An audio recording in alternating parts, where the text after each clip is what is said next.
Welcome back to the Malaysia Money Matters show. It's the 10th of October 25. Good to be back. We're here to break down the essential financial and political news, cutting through the noise for you. Absolutely. We've got quite a stack today. Malaysian corporate news, some policy shifts, and big moves on the international stage. Definitely. Lots happening. Let's dive into the Malaysian corporate scene first. Sounds good. Starting with Public Bank. Looks like the founder's estate, Consolidated Teh Holdings, sold off about 50 million shares. That's right. It brings their stake down slightly to just over 22%.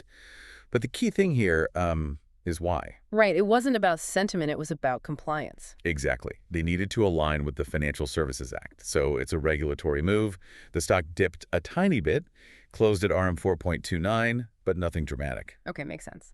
Now, a different story at Top Glove. They've actually posted a profit. First time since the pandemic started, I believe. Yes, a full-year profit of about RM 109 million for FY 2025. It's a turnaround story. What's driving that? Higher utilization. Partly, yeah. Utilization's up to 75%. But honestly, the real kicker seems to be the U.S. tariffs on Chinese gloves. Ah, that 80% tariff. That must be giving them a serious advantage. It really is. They're actually forecasting their core EBITDA margin getting back to pre-COVID levels by FY 2027. That tariff is a huge tailwind for them.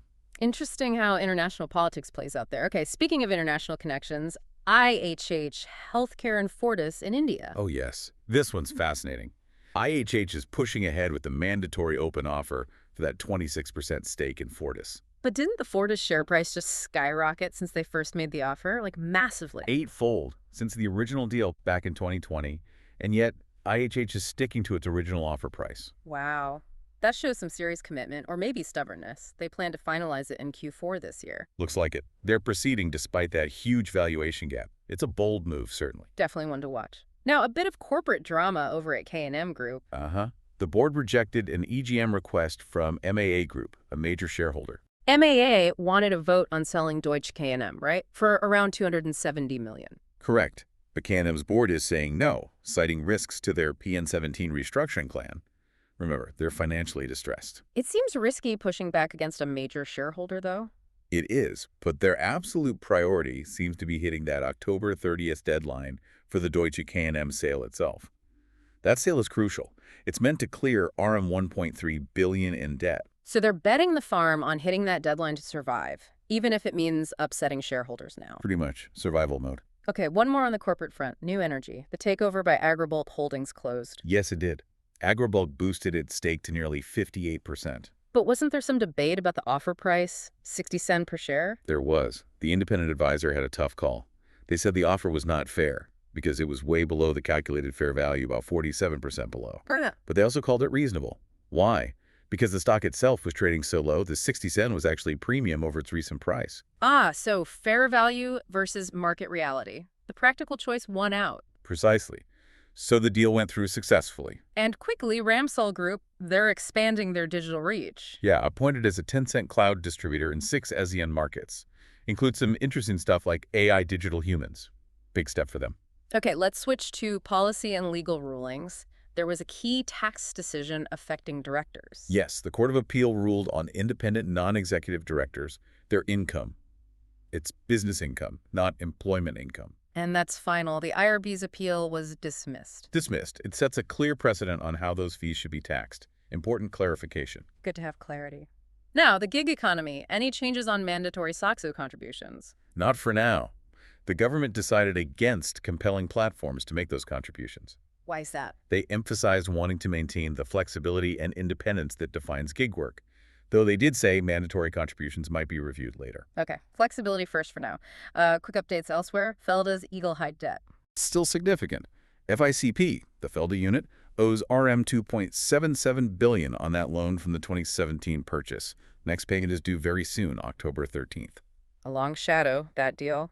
And the Sarawak gas dispute between Petronas and Petros. GPS politicians are framing it not as rivalry, but as Petros simply exercising its legal authority under state law, the Distribution of Gas Ordinance 2016. So a jurisdictional matter, not a corporate feud, is the official line. That's the message, yes.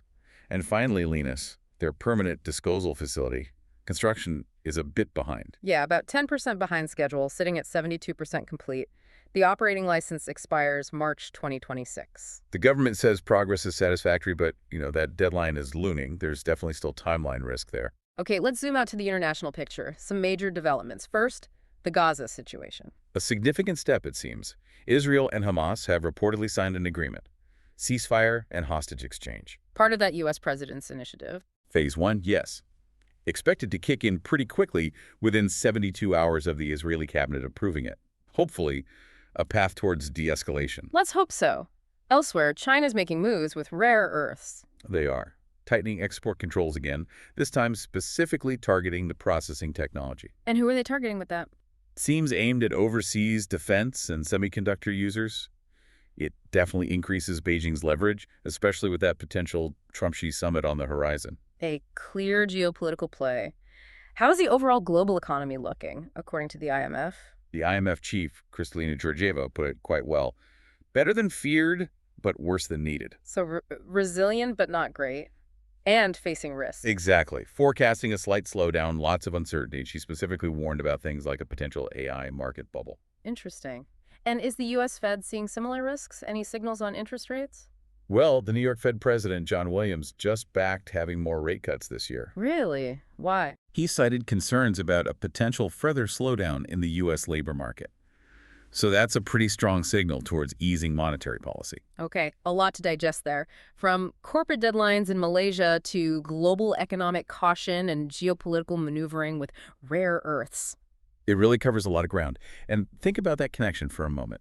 You have China tightening its grip on rare earth technology. Just as Malaysia is dealing with the regulatory hurdles for Linus, the biggest non-China rare earth processor. Exactly.